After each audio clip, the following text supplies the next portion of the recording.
Hello guys, just wanted to show you the tolls of winter riding while the bike warms up.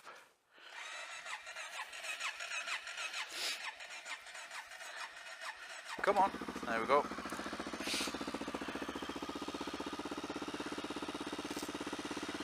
I'd love to know what that vibration is. Don't know if you can hear it. It's only on startup, it's a bit odd. Yeah, so tolls of winter riding. First of all, you've got no lights because all the mud comes up and covers it. My headers need replacing.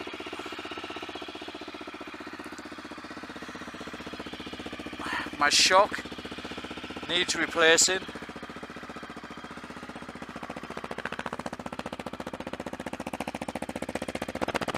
Sounds good though. Chain, sprocket, rear wheel, corrosion on the spokes is so heavy it's going to need rebuilding.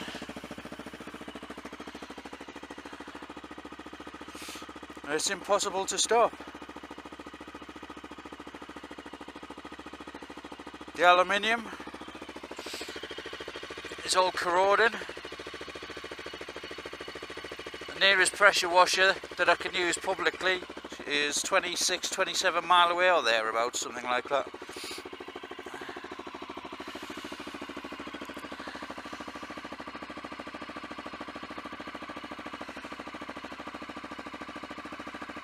My hanger's corroding.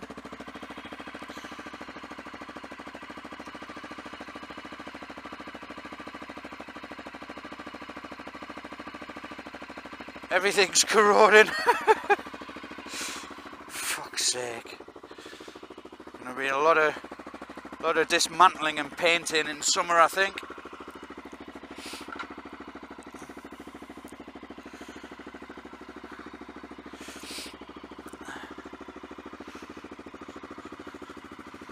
Oh, thought I was in the pond there.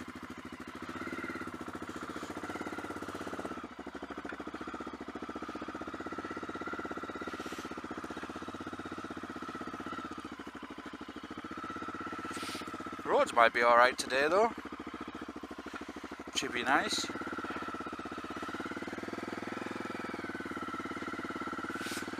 Oh, there we go, front end's gone. Little tip, if you're on stuff like this, never use your front brake. Ever. Ever. Right, I shall catch you in a minute. God, I love that noise.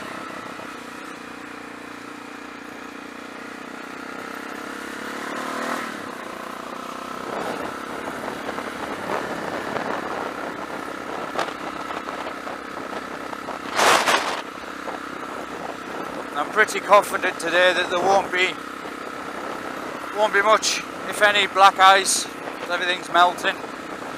The high humidity. I know I've got an oncoming car, so I might as well just stop and let it past. Interesting thing is whether they know me and they're doing the same thing on the other side.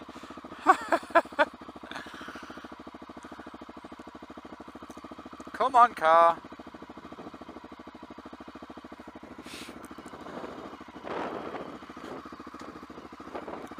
No worries. Tell you what, another occasion where I didn't have my camera on for some reason yesterday. I had one a few weeks back where I was dogfighting with between a Ferrari and a Porsche. Absolutely unbelievable. No camera on. Oh, well, anyway, I had a similar one yesterday. It was just overtaking after overtaking after overtaking, and I pretty much kept the entire same speed up for 3 mile, about 60-65 mile an hour, and overtook about 7 cars, just so smooth and safe, obviously, to a degree.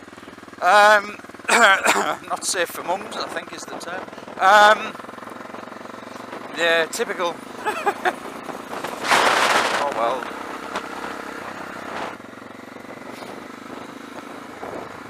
I wish you could see how steep this hill was. I really do.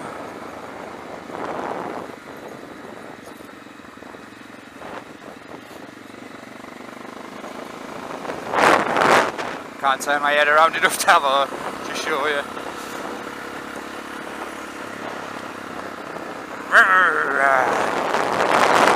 Whoa, what's it? Fucking hell. The sprayers are busy. Nicely above the cloud where the bastards can't be seen.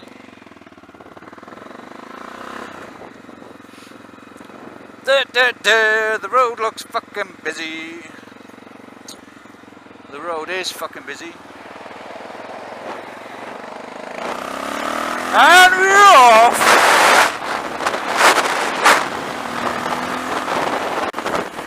Unreal! He's going to run out of road in a minute.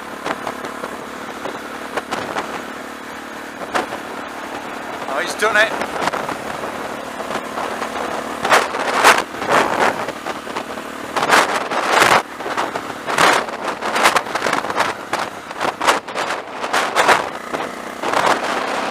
I fucking saw you.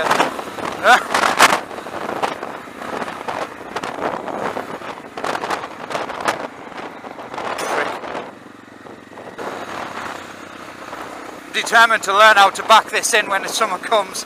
I'm determined, I tell you.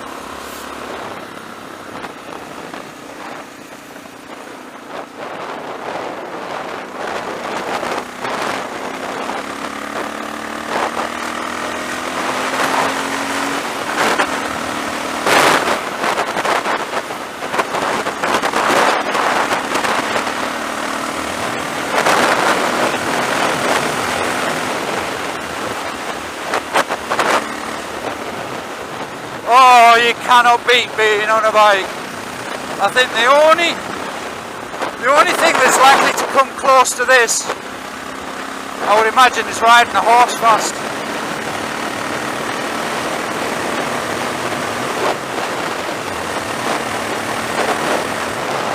Can we make the lights? Ah, bastard.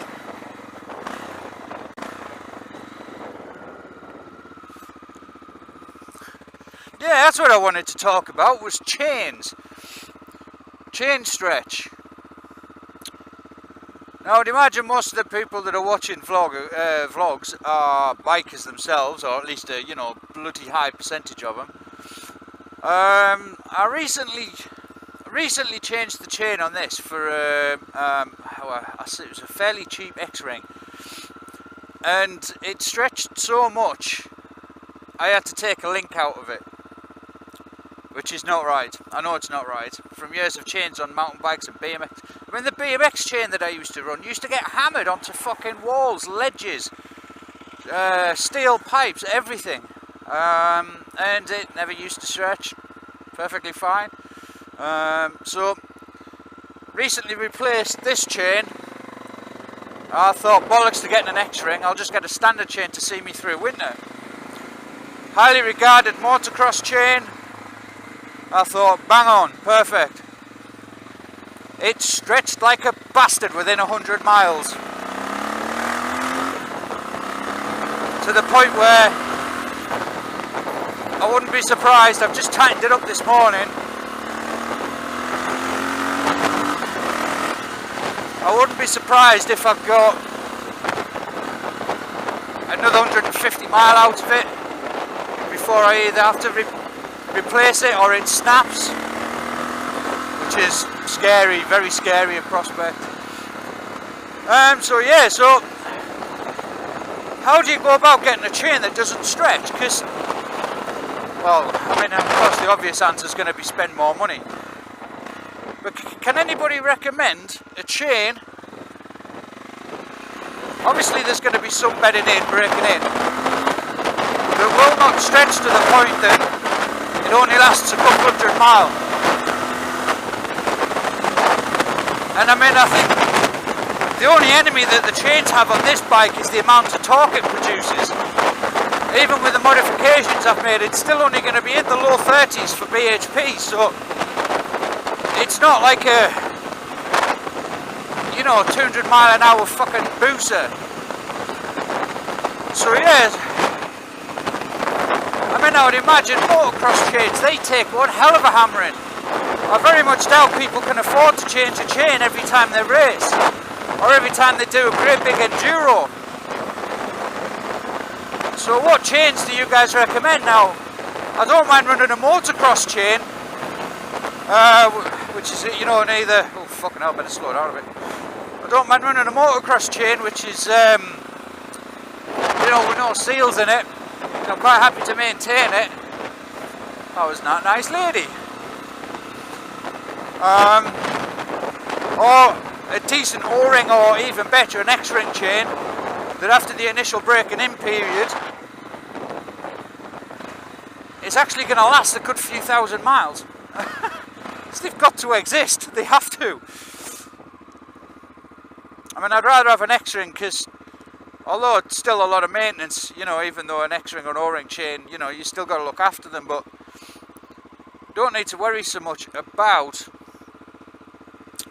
having to lubricate them constantly. But the last one I got was so shit. Bloody hell, what's with all the traffic?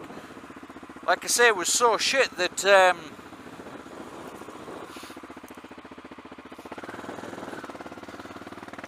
thank you.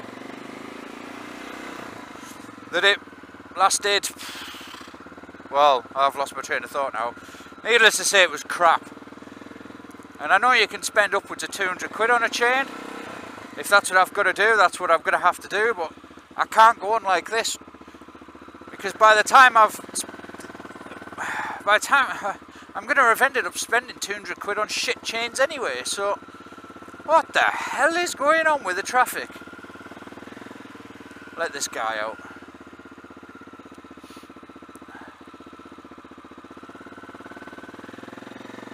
Is he going to say thank you? Yeah. Oh, no, now he's going to let somebody else out. That's how it should be. 1 for 1, I think. It's like when I was in New Zealand, it's actually a law on their highway code. Basically, I think they call it like a zipper effect or something like that.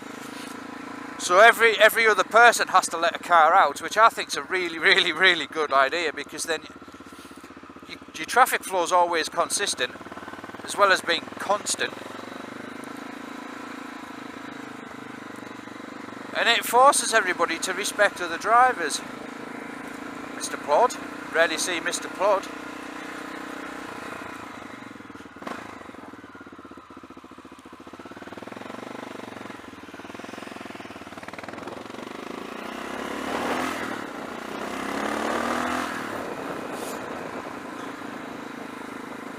Yeah, where was our chains?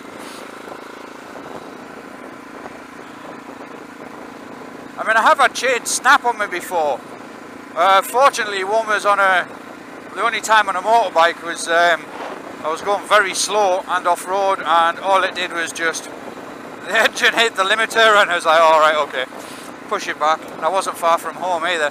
I've had them snap on mountain bikes and BMXs before, but that's after some serious abuse. Now, granted, a mountain bike or a BMX has probably about 2, maybe 3% of the torque that this does. I mean, I used to be fairly strong, but not that strong. But yeah, the thought of the chain snapping on this at full pelt really does scare the shit out of me. So I'm open to suggestions for good chains, be it motocross, be it whatever really. O-ring, X-ring.